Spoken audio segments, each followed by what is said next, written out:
మంచి లేనప్పుడు తప్పకుండా యుద్ధం చేయాల్సిందే. ఆనాడు కౌరవ పాండవుల మధ్య జరిగిన యుద్ధంలాగే యుద్ధము తప్పదు. కాబట్టి అనేక సంక్షేమ కార్యక్రమాలు చేసిన ఈ ప్రభుత్వంలో మీ ఇంటి పెద్ద కొడుకుగా ఏ కోరిక అడిగినా తీర్చే అవకాశము నాకు మీరు ఇచ్చారు. తీర్చగలిగే స్థాయిలో మీ దీవెనలతో నేనున్నా, తీరుస్తా. స్థానికంగా కొన్ని సమస్యలు చెప్పారు.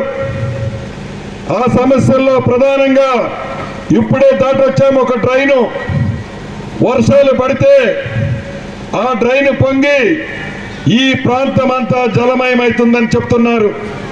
తప్పకుండా శాశ్వతంగా దానికి ఏ రకమైన రిటైనింగ్ వాళ్ళు కట్టాలో కట్టించే బాధ్యత మీ ఇంటి పెద్ద కొడుకుగా నాదే.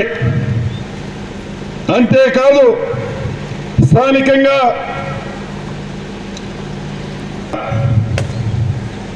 రేషన్ షాపుల సమస్య ఉంది ఇక్కడ.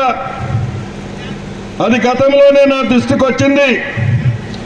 ఆ శాఖ కూడా నా కిందికే వస్తుంది, రెవెన్యూ కిందికి.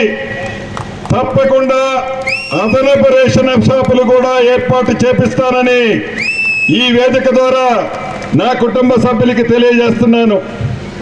చివరగా మీకు చెప్పదలుచుకున్నది ఒక్కటే, ఇంకా కొన్ని సిమెంట్ రోడ్లు పెండింగ్ ఉన్నాయి, డ్రైన్లు పెండింగ్ ఉన్నాయి.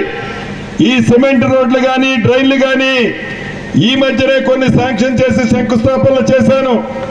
ఇంకా చేయాల్సినవి ఉన్నాయి. ఇవన్నీ చేసే బాధ్యత కూడా మీరిచ్చిన పదవితో నాదేనని కూడా ఈ వేదిక ద్వారా మీకు తెలియజేస్తున్నాను.